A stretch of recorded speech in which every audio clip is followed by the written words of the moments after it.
My next guest is helping his clients mitigate risk in business by obtaining verified information needed to make critical decisions. Tim Santoni is the president and CEO of Santoni Background and Investigations, and he joins me tonight via Zoom. Tim, welcome to the show. Thanks, Scott. Appreciate being here. No, I appreciate your time. I'm curious, you do a lot of background checks. Did you check our background before you jumped into this interview? I didn't. You guys come well recommended, so we didn't have to jump into that. Okay, well, you might double check that, rethink that. No, all kidding aside, appreciate your time tonight. When I was looking in your background, I noticed that a lot of your clients are attorneys. So do you primarily focus on litigations?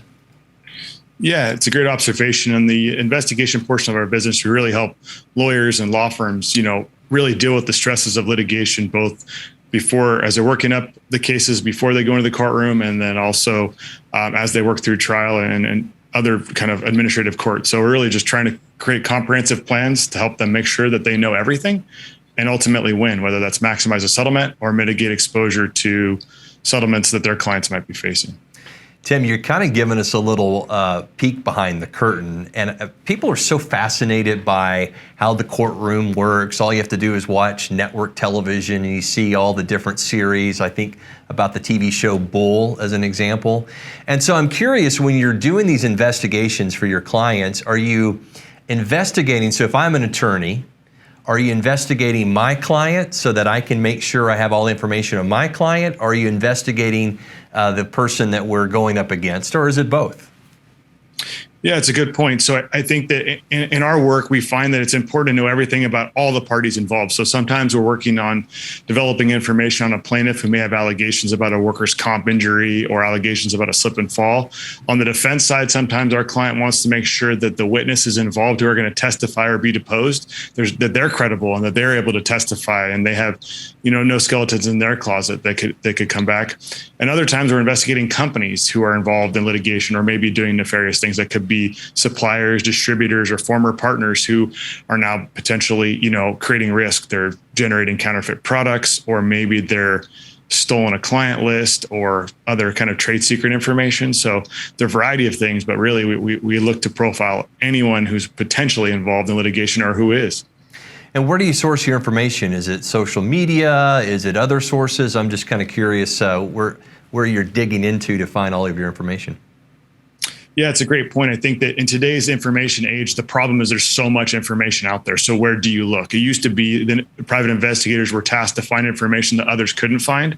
Now it's about putting your arms around the information that's verified and useful. So variety of public records from courthouses and recorder's offices, property records, that could be civil litigation, criminal records, transactions regarding real estate.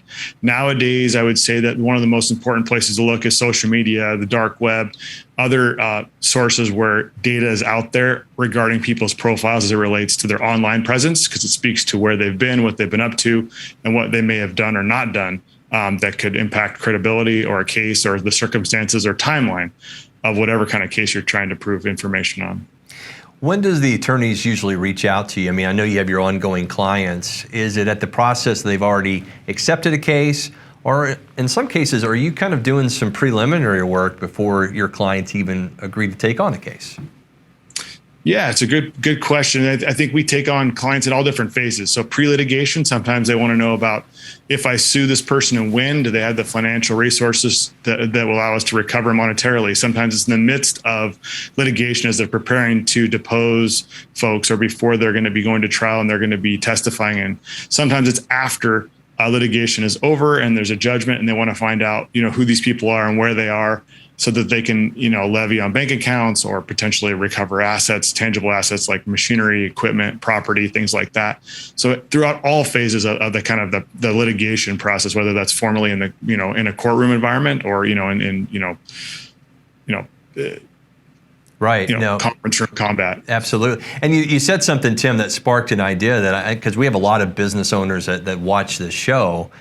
And unfortunately, in business, one of the things that I learned when I started running my own business is how many vendors or clients, I should say, don't pay their bill. And so you have that moment of, is it worth my time to try to go collect this? And what you're saying is you can actually do the investigation and tell your clients, yeah, they don't have any money, just write it off, or yes, they do have money, you should proceed. That's valuable information for any business owner. Yeah, and I think I think we're more and more aware of this now, is that we look at potentially screening employees before they work for us.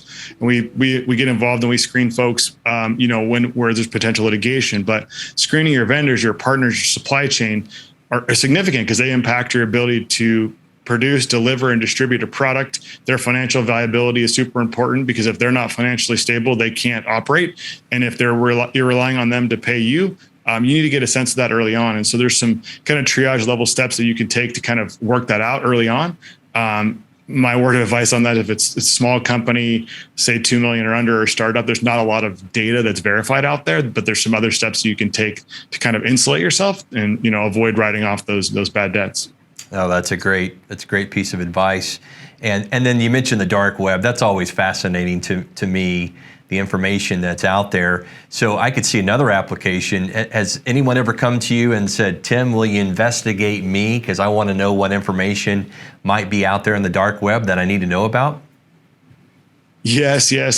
Unfortunately, right, there's so much data out there that people are curious about. So there's information about, if you do a Google search, what might come up. If someone would dig a little bit deeper into court records and other, commercial databases, what might be there, and then what's on the dark web. And I think that really what the dark web is breaches that have happened and people have bought up that data. And so if you've been hacked or there's been a breach with a company that you have a personal information with that might be out there, there's parking ticket information. There's a ton of data out there. Not all of it necessarily is incriminating. Obviously, there's been some leaks of information from certain sources, like online sites that people don't want to be affiliated with. But I think that there's going to be an ongoing need to know about what profile is out there. There's people that actually can bury those results, search results, through SEO optimization and other kind of reputation management. But it's very difficult to get rid of other kind of court public record information. Right. But they like to know before they sign a deal, apply for employment, or, they're being screened for a variety of reasons, depending on what their professional. That makes sense. Tim, we want to give your website real quick. Put that up on the screen so someone can go and check it out. SantoniWorldwide.com is how you get a hold of Tim.